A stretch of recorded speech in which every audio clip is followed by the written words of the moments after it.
y'all, this is Gabby with Glopez Creations coming in with another video. This is going to be 2 parts. I am decided to try out foam designs. So the first one I did in embrilliance and decided to try it out. This Grinchy sweater. I don't know if you can tell. These are kind of popped up 3D. I used a font from, I believe this is Kate and Ray. And I will have it in the video and down in the description. I get my puff, this puff here, sorry, my son wrote on it.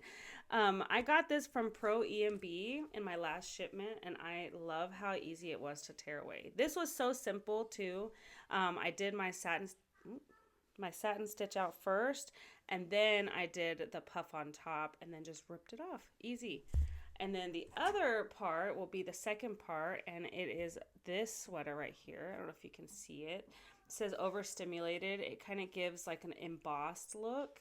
And what you do is you stitch out the foam first, and then you put the sweater on top. And honestly, besides how many letters it was and how long it took to rip away the foam, it was actually so super quick. That was the only part that took the longest, was just making sure I didn't rip up the foam that I wanted to stay tacked down. So I really like this. I'll also add the font for this one. I believe this one's from Kids Fluffy on Etsy. I'll definitely put it on the screen as well as in the description box. But yeah, so I hope y'all like it. It is a very, very long video. I believe it's like 24 minutes or something. But I wanted to like incorporate every piece that I did in it. This is also going to be a no talking video, just kind of going along. Yeah, so I've been MIA for a little bit. I think I have 5 kids. I'm doing this kind of solo right now. So we've been hit with the sickness bug. So hopefully we'll be back on track and I'll be able to crank out more videos for you guys. So stay tuned. If you like what you see, please make sure to like, subscribe, and come back for more. Thanks for watching.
All right, so I'm gonna attempt doing a puff embossed sweatshirt.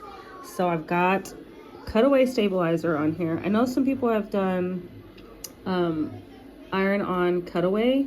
I don't have any, so I am just gonna try this and then put the tender touch on the back. But I've got my file put up. Let me check real quick what the font is called. All right, this is from Kids Fluffy on Etsy. I'll put the link, and it's called Retro 3D Embossed. Let me check. Oh, Retro Magic 3D Embossed. So you first run the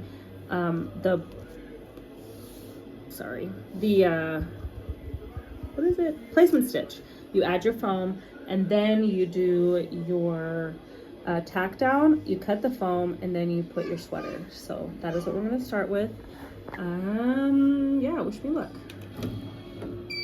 And I forgot to change my hoops and everything, so give me 1 second. Are going to find, this is this one.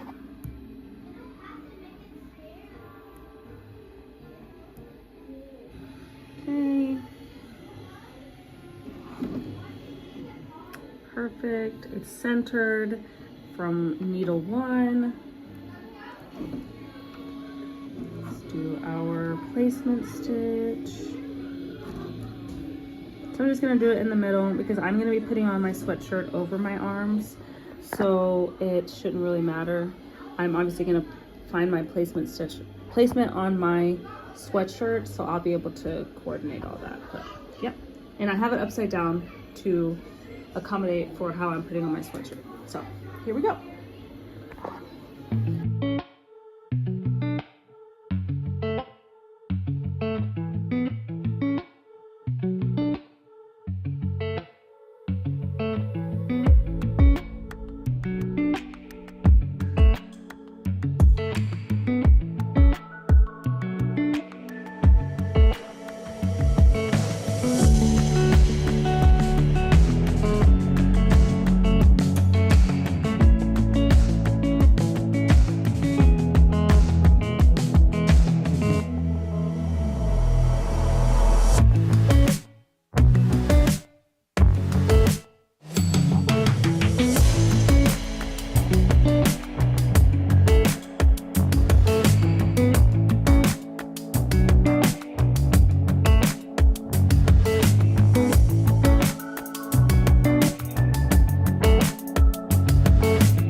I went ahead and added backing. I was really hoping this would smooth out, but it didn't. So we'll see what it looks like in the front. I was told this trick in one of the groups. I saw that it might have some oil here. So you just sprinkle it on. I don't know if you're supposed to spread it around, but I'm going to. And I only saw it here at the bottom of my letters. You might have seen it when I pulled it off. And then I would leave it for like 15 minutes and then just dust it off. It has worked so far with all my other stuff that I get oil on. So I'm sure it'll work on this one. But so far it looks pretty good, even after putting on the backing. I'm excited for this one. I used glow-in-the-dark thread, so it'll also have a glow-in-the-dark illumination to it. Yay!